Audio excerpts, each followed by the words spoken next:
You may have right now limiting beliefs hidden inside your head that you are not aware of.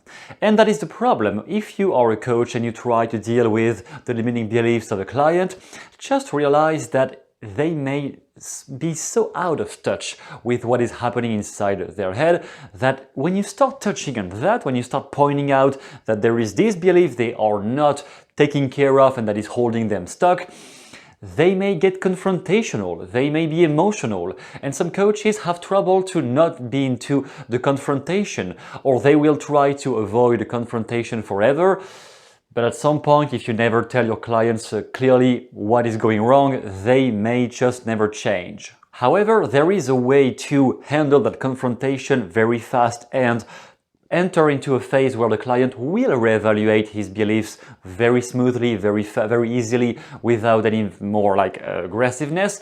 And there is a bad way that some therapists are still doing of handling that is just putting the client on more defensive behaviors. The bad way that some of you may still be doing is to try to argue with facts and logic about what people should do, what people should believe, and pointing out to solutions that seems very easy to you, but that may not be that easy for the person you talk to, and to try to point out, oh, this worked for me, just do this, it's gonna work for you. Maybe it is the case, but it is not the right way to give them the solution. What works, though, from my experience, is to make the client arrive at his own conclusion for what he should do. But the solution has to come from inside themselves. Even if you were the initiator and you have directed your questions or your suggestions so that they come at this conclusion, but you didn't say it out loud, they came at the realization by themselves. A very simple way of doing that is to play with time frames. 10 years from now, if you hold that assumption that nobody likes you, nobody loves you, if you were to hold that assumption for the next 10 years, what do you look like 10 years from now?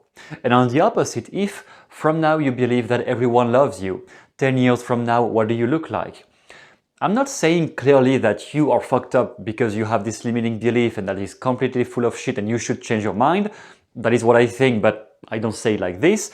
I bring your mind to a realization on its own, without trying to force it.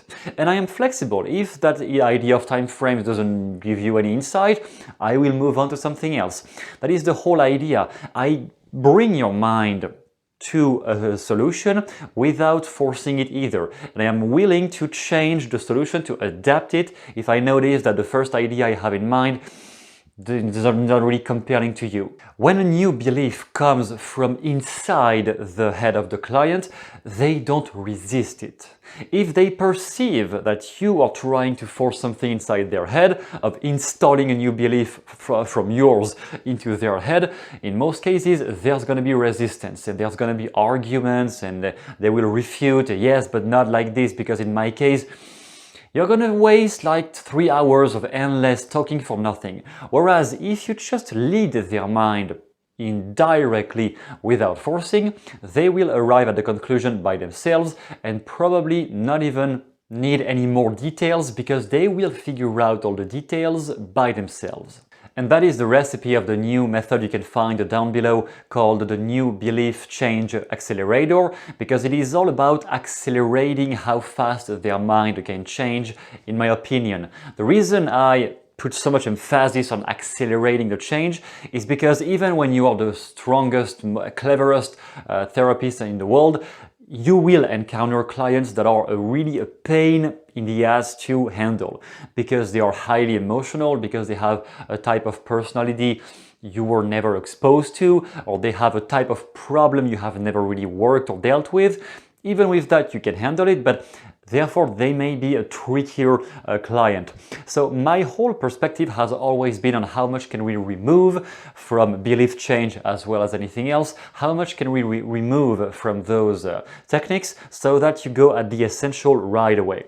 That way, if any added resistance happens, that's fine. You will still handle the session in less than 1 hour because you have the most efficient tool ever to make their mind go to a new conclusion for their life by themselves on their own without any useless resistance. In this method, I talk about the reason why I think trying to install a belief, some NLP approaches, I know they preach that, I really don't agree with this, at least in most cases.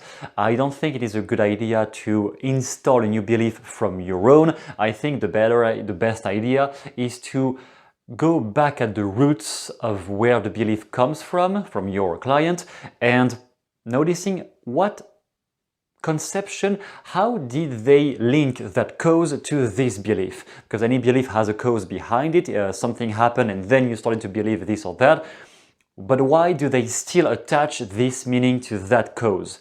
Once you reframe that, a new perception will happen inside their own head, and they won't resist that because it comes from them. Therefore, a new belief will arise, will emerge from their own, not something you have tried to impose or install, even if you have guided their thoughts with your own intuition. So technically you may have been starting a new belief, but you did not say the right thing to believe is this, so now we have to plant this in your head. No, that is how some coaches do it, and I think they are doing a terrible job because their clients are left with even more anger inside of why am I forced to do something I don't want to do in the first place. That whole method I developed is much more about going back at the roots, tracing back what is their perspective and altering that perspective so that they change by themselves. All the details are down below and I will be glad to see you there.